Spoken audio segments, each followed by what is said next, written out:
Hello, good morning. Mag-update na naman tayo guys ng January 10, 2026. So, yung kahapon, January 9. So, ngayon ay 10. So, araw-araw po tayo mayroong sumada. Kaya po, maghihintay lang po ng sumada. So, kahit po hindi kayo mag-chat sa akin, kahit po mag-chat pa kayo, automatic po, mag-post po tayo ng sumada. Kapag po napansin ninyong wala talaga akong ipopost, so wala. So, mag-PPM na lang. Ayan po. So, inulit ko lang po yan guys, 3, 18, 24, 30. Inulit ko lang po siya dito kasi baka di maintindihan doon. Okay, so yung Quezon Province natin ay 10-27, 2-29. Okay, so hanggang, po siya guys, Sorsogon. So bago kasi kayo guys magko-comment dyan sa baba na wala, siguraduhin po ninyong tinapos ninyo ang inyong video. Tinapos ang video. Kasi yung iba, comment ka agad kasi kung ano lang yung nakita sa harapan, so yun lang po yung tinitingnan nila at hindi po sila marunong magtiyaga na panoorin yung mga video. So atat na atat kuhain agad ang sumada, hindi man lang pinanood o hindi man lang nakinig sa mga pinagsasabi ko. So paano kayo tatama niyan guys kung ganun lang yung habol ninyo, di ba?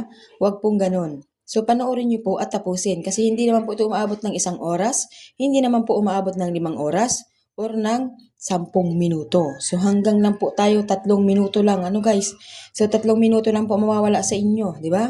So napakaiksi ng 3 minutes na inyo pong tatapusin ang videos.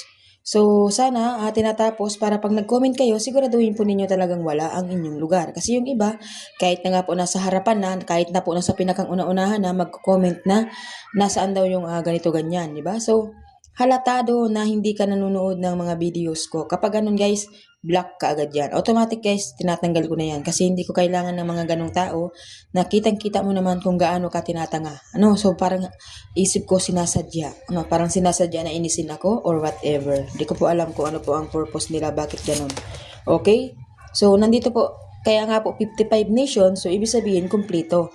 So 55 nation po yan. Kung sa isang ganito lang kayo titingin, hindi po yun aabot ng 55. So, kitang-kita naman, di ba? So, style po tayo ng Pangasinan. Ayan, sa style po guys ng Pangasinan, ay meron pong sumada ang Pangasinan, okay?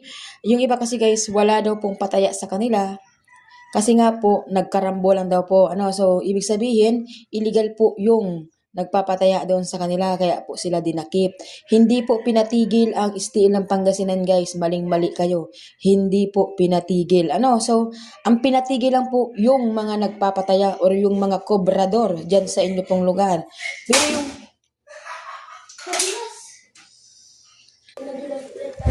So, continue po tayo guys, So, sabi ko nga sa inyo kanina guys, meron pong bola ang Pangasinan.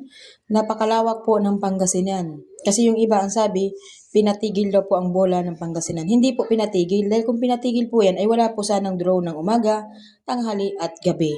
So, meron pong draw. Ibig sabihin, ang pinatigil yung mga kobrador, yung mga nagpapataya na illegal.